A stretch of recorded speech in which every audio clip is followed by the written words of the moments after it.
تو حضور غوث الثقلین کی 11ویں کرنے والوں یہ مت سمجھو کہ ہم غوث اعظم کو کچھ دے رہے ہیں.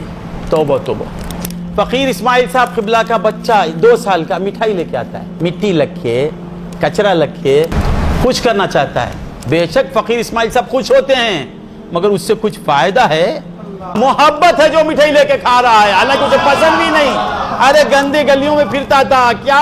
یہ مثال اس مثال سے بھی اونچی مثال. فقیر اسماعیل صاحب کے گھر کے سامنے ایک معذور غریب مسکین اپاہج پڑا ہوا ہے، منہ سے رال بہ رہی ہے، بدبو ہے، کپڑے گندے ہیں، مگر فقیر اسماعیل سے محبت ہو گئی اور دل میں اس کے جذبہ ابھر رہا ہے کہ میں میرے فقیر اسماعیل کو کچھ دوں. تب وہ جا کے اپنے گندے ہاتھوں سے چائے لیتا ہے، چائے لے کے یجمان اور دیتا ہوا اس کے اندر کا عالم کیا ہوگا؟ کانپتا ہوگا کہ میرے یجمان کو کیا ضرورت، یہ گندے ہاتھوں کی چائے کی کیا ضرورت. اگر وہ قبول کر لے تو بیڑا پار ہو جائے. بلا تشبیہ بلا تمثیل غوث اعظم کے 11ویں کرنے والوں، تمہاری 11ویں کی ضرورت نہیں.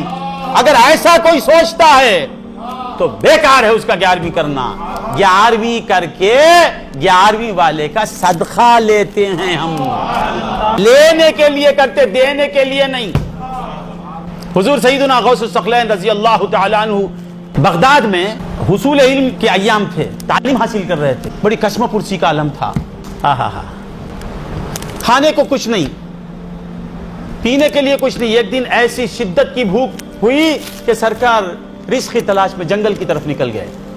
جا کے ڈھونڈ رہے کچھ مل گیا تو کھا لیں گے. دیکھتے ہیں کچھ پتے نظر آئے، ان پتوں کو لے کر کھانے کا ارادہ کیا تو وہاں کچھ فقراء بیٹھ کے وہ پتے کھا رہے ہیں. تو آپ نے سوچا کہ نہیں، میں بھوکا، میں اگر 2-4 پتے کھا لوں گا تو وہ کسی فقیر کے رزق میں کمی واقع ہو جائیں گی. نہیں، میں واپس جاتا ہوں. ہائے ہائے ہائے ہائے. غوث اعظم کی بھی 2 شانیں ہیں، ایک شان محبی، ایک محبوبی. آسان نہیں خدا کے محبوب بننا، کھیل نہیں، یہ کھیل نہیں ہے. پتے بھی نہیں ملے، آپ واپس ہو گئے. اب واپس ہو کے کہاں جا رہے ہیں؟ ہوٹل نہیں، مسجد. بچپن ہے، مسجد غوث اعظم کو معلوم کہ حقیقی رزاق وہی ہے، مجھے ہوٹل کو جانے. یہ بچپن کا واقعہ، طالب علمی کا واقعہ.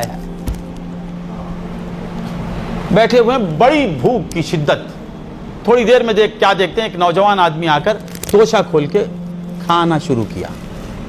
تو بھوک کی شدت کا یہ عالم تھا کہ سرکار اس کے کھانے کو دیکھ کر خود بخود سرکار کا ہاتھ غیر اختیاری طور پر منہ کی طرف جا رہا ہے.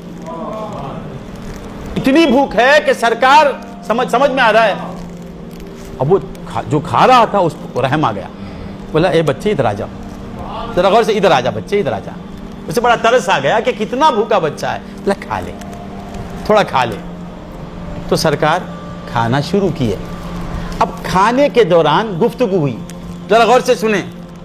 میں اس واقعہ تو بہت سے لوگ سناتے ہیں، اس واقعے میں ایک بات سنانا چاہتا ہوں. اب جو مہمان تھا جو کھانا کھلا رہا تھا، اس نے کہا کہ بیٹا یہاں کوئی بغداد میں کوئی عبد القادر نامی لڑکا ہے؟ تو آپ بولے کہاں والا؟ وہ گیلان کا، گیلان میں رہنے والا. اچھا اس کی ذات کیا؟ اس نے کہا کہ وہ حسن کی اولاد کا ہے، حسن کا پوتا، حسین کا نواسا، محمد رسول اللہ کا لخت جگر، جیلان والا. تو آپ توقف فرما کے کہتے ہیں کہ وہ عبد القادر میں ہی ہوں. اب وہ کھڑا ہو گیا. اللہ آپ ہی عبد القادر ہیں؟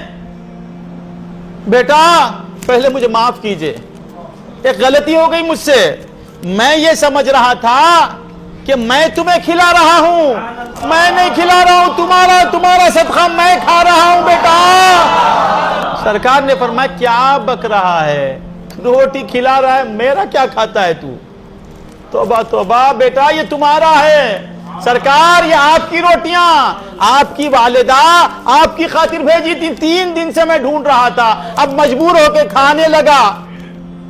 آپ ہی کا کھایا 3 دن سے، اب جو کھلا رہا ہوں وہ بھی آپ ہی کا ہے. تو اسی طرح بندگان خدا نہیں کر رہا ہے، غوث اعظم کروا رہے ہیں۔ غوث اعظم کا صدقہ لے کے تو 11ویں کرنے والا بنا۔ حقیقت میں غوث دے رہے ہیں، تجھے 11ویں کرنے والا مشہور کر رہے ہیں۔ تو بندگان خدا جتنا بھی آپ شکر ادا کریں کم۔ اللہ والوں کی نسبت بڑی چیز ہے، بڑی چیز ہے۔